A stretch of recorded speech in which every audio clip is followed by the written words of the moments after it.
Bonjour à tous et à toutes. Aujourd'hui, on se retrouve pour une super vidéo qui va parler du paillage. Alors, le paillage, moi j'appelle ça de l'or, parce que c'est vraiment révolutionnaire au jardin. Alors, on va faire ça, on va décomposer en plusieurs points, parce qu'il y a plusieurs points à adopter, les points positifs et les points négatifs. Déjà, je vais commencer par les points positifs. Alors, premier point positif. Le paillage, on peut tous en avoir si vous les conservez bien comme il faut. Alors moi, je vais vous dire une astuce. C'est en hiver, ou même au printemps, ou même en toutes les saisons, vos tontes, vous en faites un tas et vous les laissez sécher jusqu'à temps que ça devienne ceci. On voit un paillage bien sec.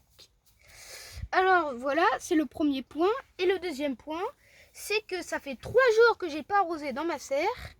Et comme on voit, c'est très humide. Quand je mets mon doigt, ça humidifie ma main. Tellement c'est humide. Du coup, ça évite aussi dans les serres d'avoir le mildiou. Parce que le mildiou, en fait, c'est l'humidité qui stagne dans les serres et fait pourrir et développe les champignons sur les plants de tomates, courgettes, etc. Pour ceux qui veulent plutôt, et qu'oublient surtout de laisser ouvert leur serre, je recommande le paillage. Aussi, un deuxième point, le paillage, avec le temps, ça se décompose et ça forme de l'humus. On l'a vu ici. On voit un peu de noir, mais il n'y a presque rien parce que je l'ai mis au début de la saison, et du coup il n'y a presque rien. Enfin, il y a juste 2-3 mm d'épaisseur. Voilà. Et aussi un quatrième point, pour avoir un bon paillage, justement développer de l'humus, il faut au moins, le moment où vous en mettre au moins 10, 15, 20 cm de paillage. Parce que là, on ne dirait pas, mais quand vous allez arroser, surtout pour dehors, ça va se tasser.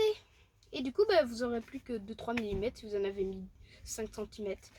Voilà. Et aussi, un cinquième point, c'est que ça développe la vie sous le paillage.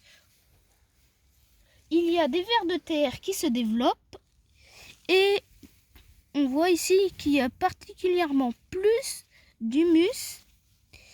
Et là, on voit un petit ver de terre et un ver de terreau. Ceux qui ont des vers comme ça, c'est des petits vers de terreau qui viennent de naître, qui sont vraiment pas vieux. Et là, on voit un petit ver de terre. Du coup, moi, j'aurais jamais eu ça sans ce paillage, hein, parce que dans ma serre, la terre d'habitude a été compacte, pas du tout aérée. Bref, sixième point, le paillage, on peut tous en avoir, comme je l'ai dit, et en plus ça se décompose vite. Mais du coup, le sixième point, ça va être comment choisir son paillage, parce qu'il y a différents types de paillage. Les tontes séchées, les tontes fraîches, les feuilles mortes. Même on peut pailler avec du compost, sauf que ça sera complètement différent. Chaque paillage a un résultat différent. Et moi j'ai préféré prendre le paillage quand j'ai le plus, parce que j'ai beaucoup à pailler. Parce que là c'est ma serre, mais j'ai aussi mon potager. Du coup le paillage le plus courant, les tontes. Après les feuilles mortes, ça sera moins bien parce que l'humus se développera beaucoup moins, mais peut-être qu'il y aura un peu plus de vers. Le compost, c'est pareil, ça attirera les vers et ça chauffera le sol comme c'est noir avec le soleil. Mais moi, j'ai préféré vraiment ce paillage. Voilà, et les points négatifs, c'est que c'est ce qui m'est arrivé. C'est que si vos tontes, sur les paillages, il peut y avoir des graines et tout ça, ça peut entraîner un développement de mauvaises herbes, mais c'est très rare parce que le paillage en lui-même retient la culture de mauvaises herbes et ça peut pas pousser. Parce que là on voit, si j'enlève le paillage, aucun développement de mauvaises herbes. En fait, de une, il fait nuit là-dessous, on voit rien. Et de deux, les graines, ça étouffe.